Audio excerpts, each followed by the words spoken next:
Hey guys, and welcome to another brand new video. In this video, we're going to be doing a little bit of a deep dive over here when it comes to the brand new Xbox console that should be coming out as of this year. Now, as you guys do or do not know, we've been seeing a lot of news, a lot of leaks, a lot of coverage when it comes to the PlayStation 5 Pro, but not as many people as we kind of expect have been talking about the Xbox Series X Pro or the next iteration of Xbox console. There's quite a bit of information that has either been leaked or showcased when it comes to legal reports, when it comes to just general leaks, or when it comes to people kind of also speculating too as well for all the stuff coming out. But there has been some legal documentation that pretty much has confirmed that this will be coming out sooner rather than later. So I'm going to do a bit of a deep dive, going to go talk about all this type of stuff. And as well, I just kind of feel like it deserves a little bit of extra attention. And like for some odd reason, the PlayStation 5 Pro has been a very contentious thing when it comes to having like say GTA 6 launching on it, or having those really big specs, or the fact that Xbox may even go and skip a generation. So just want to put a little bit of light on this one. I myself would probably either buy both or as well, like kind of keep on rocking at my PC life. But either way, this is something I would probably want to go get, or at least I'm keeping my eyes on. So I hope you guys are too as well. We have the Twitter and Twitch link down below. You guys are going to go and follow. We'll probably be streaming up tonight as well. And of course, subscribe if you guys are new. Give me your thoughts and comments if you guys are either going to buy it or upgrade it, or if you guys are fine with your PlayStation, PC, or Switch or whatever. And let's go dive on into the Xbox Series X redesign and the future Xbox Series X. So, as we kind of have seen quite a bit, as I mentioned for even legal documents, the Xbox Series X either going to have like a Pro, a rework, a redesign, or something of the sort, with, well, a lot of big changes coming up to the console. Now, right now, everything's kind of on the speculation side, but it has been seemingly confirmed through legal documentation, as I mentioned. So, a refresh Xbox Series X with a new design and features is expected to make its debut this year. As is historically the case with console hardware cycles, Microsoft is rumored to be working on a mid-gen refresher of the Xbox Series X that will launch later this year with an updated design and a handful of new features. Details on this console, codenamed Brooklyn, leaked last year when unredacted documents were uploaded by Microsoft to the FCC and accidentally published. We actually made a video on this when it first came out too as well. In fact, Microsoft is planning a refresh of its entire Xbox hardware lineup, including a brand new Xbox Series S, a brand new Xbox controller, and of course this brand new Xbox Series X. So thanks to these unredacted FCC documents, we know pretty much everything there is to be known about the new consoles, assuming plans have not been changed. So they won't have a chance to go to the highlight over here, so it's just a good time for me to go talk about it on the channel itself. Now, most people are kind of expecting to have a correspondence of the PlayStation 5 as well. PlayStation 5 Slim was like $450, $500. Most folks are assuming that price point is going to be about exactly the same, with a few internal upgrades, and as well, kind of either calling it a Xbox Slim or Xbox Pro, depends on what they're going to end up doing at the end of the day. But basically, PlayStation already did it. Usually, Xbox likes to mirror it or match it, although it is weird that PlayStation may have an entire year of a brand new reworked console that Xbox does not have, although it might work out in their favor. Maybe because right now we're on the attention for the Slim, and after a certain point, maybe after a year or so, people might be thinking, oh, this is going to be the new Xbox, when in theory it might be also matching the Xbox, or as well, it might be more of an Xbox Series X Pro with slightly better specifications inside internally too as well. So, everything they know about the Brooklyn. So right now, Microsoft is planning to launch the new Xbox Series X this year, with an announcement expected in late June or early July, which would make sense with their corresponding showcase. They usually kind of have like a usual Xbox game showcase around the summertime to replace E3. This would probably be the perfect time to let people have a few months to pre-order and kind of get used to it, and for them to also build up stock for it. Once the hardware is announced, Microsoft will launch the console later in this year, around late October or early November of 2024, which matches most holiday season drops. It's expected the new Xbox Series X will launch with a retail price tag of $500, matching that of the current Xbox Series X, but with double the storage from 1 terabyte to 2 terabytes. And as well, this will be probably a big deal because there's two things to note, and they even mention this in the article itself. Where number one, they probably want to go and have a discount on a lot of these different types of consoles. So as we saw with the PlayStation 5 normal edition for either Spider-Man bundles or whatever, they did go and drop to as low as $350 in the Black Friday deal at Target, and as well somewhere even at $400 with games included. Now, at the same time for Xbox probably has not been selling as crazy good in comparison to PlayStation. Not a side against it, but it is kind of true. So we can maybe even see some $350, $400, maybe even as cheap as $300 if they want to go and only focus on the brand new Xbox console. This game's kind of nice. They're probably going to match what PlayStation did. So they want to go have at least 4K Gen 9 console gaming with more internal storage. So basically just means they move from 1 terabyte to 2 terabytes, which is good because a lot of consoles are switching more towards the pure digital, and of course a lot of digital games right now are kind of big. Think Call of Duty, etc. And if they're going to be the Activision machine going over here with all these games of Overwatch, even potentially World of Warcraft, everything Diablo, those games are usually pretty big. So you want the more internal storage, why not? They also did the same upgrade for the Xbox Series S, so it makes sense.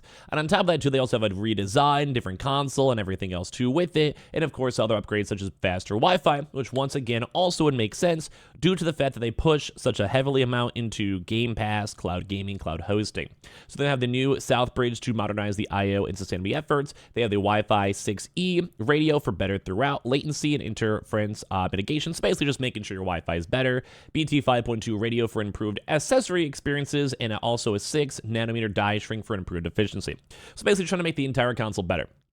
Trying to make the entire console more efficient, trying to get the internals a bit more efficient, so think like the APU, trying to go think that the electricity is also a bit more on the efficient side too as well, also making it smaller, and it just makes a lot of sense. They also have a reduced PSU power by 15%, so better sustainability. I'm going to move actually my cam over here because I might be covering this last slide. But basically, they reduced the PSU by 15%. New low power standby mode, which was a big legal thing they were pushing for consoles themselves. They wanted to make sure the consoles as a whole just had better stats, basically had like less electricity, more of like kind of also trying to maintain the planet, making sure the planet's nicer, also saving cost, although not much. It does also save costs for Xbox users. An increase of the PCR in housing to 30%, and also it's going to be 100% entirely recyclable, so it's cool to go and see either way. So it's going to have a refurbished design that maintains the same vertical orientation as well, but more of a cylindrical chassis that places the power button in ports and also new locations on the front, kind of similar how the PlayStation 5 also changed out their consoles. Also, Microsoft describes the new Xbox Series X as having a beautiful and innovative new design. Let me know your thoughts down below. The lead console render reveals that the Xbox power button, controller pairing button, and the new USB-C port will be placed in a vertical orientation on the front of a console down toward the base. That front USB port will replace the USB-A port that was found in the current Xbox Series X, and the render also revealed that the new Xbox Series X won't even be having a disk drive, which I think a lot of folks are kind of skeptical and concerned on, like just at least for that one too as well. So I think that's intriguing because they're basically trying to go and do the same thing the PlayStation 5 Slim. Kind of tune up the console, try to make it a little bit more chill, kind of update some of the ports. But the one big thing is I could see a lot of folks being upset about the digital-only Xbox Series X, because there is a big kind of thing of people having a chance to play Xbox 360 games or old Xbox games, because it is like console compatible, like even like prior generations. So some people might be very upset about that one. I'd probably be pretty upset about that too myself, and that might be another separate video on the discussion and topic of basically games going away. Like, it's kind of sad to see. So Microsoft also calls a new Xbox Series X an all-digital console, just like the Xbox Series S, and as well, that also probably reduce the overall footprint, but at the same time, well, it's rough. It also may help out for cost too, slightly better internal specs, get rid of the disk drive, kind of what PlayStation's doing would maybe make sense. We don't have any renders of the back of the console, but it's likely to feature an identical setup to that of the current Xbox Series X, which consists of two USB-A ports, an Xbox expansion card slot, an HDMI, Ethernet, optical audio, and the power ports. So also Microsoft may also be allowing people to customize the external outside of the console as well, because they basically have this Xbox Design Lab, which is really cool for having custom controllers. So people might actually be able to go have custom Xbox Series X consoles for their Pro and all their Slim iterations. So you might even have a chance to have cool Halo designs or custom designs just kind of thrown into your Xbox because, well, it might take an extra few weeks to be made, but they have the technology and the Xbox Design Lab company to make it happen. So the Xbox Design Lab currently lets customers build their own custom Xbox controllers, and they can modify stuff and change stuff, so they call it pretty much could. And as well, they also have the brand new improved specifications in a certain number of areas. According to the leaked FCC documents, they'll have support for the Xbox Pro, Slim, whatever, for the Wi-Fi 6E speeds. There's a big upgrade over Wi-Fi 6 speeds found in the current Xbox, so once again, focused on Game Pass and as well for downloads and just overall online gaming and multiplayer. And this is built on in. And it also should enable faster downloads over a wireless connection, better signal performance. In addition to as well, they'll have Bluetooth 5.2, which is a brand new upgrade for Xbox. The current Xbox Series X doesn't support Bluetooth at all, so having just Bluetooth in general is a nice improvement, and people are happy about that. So it'll be better for better peripherals for the console itself. No one really kind of knows too as well.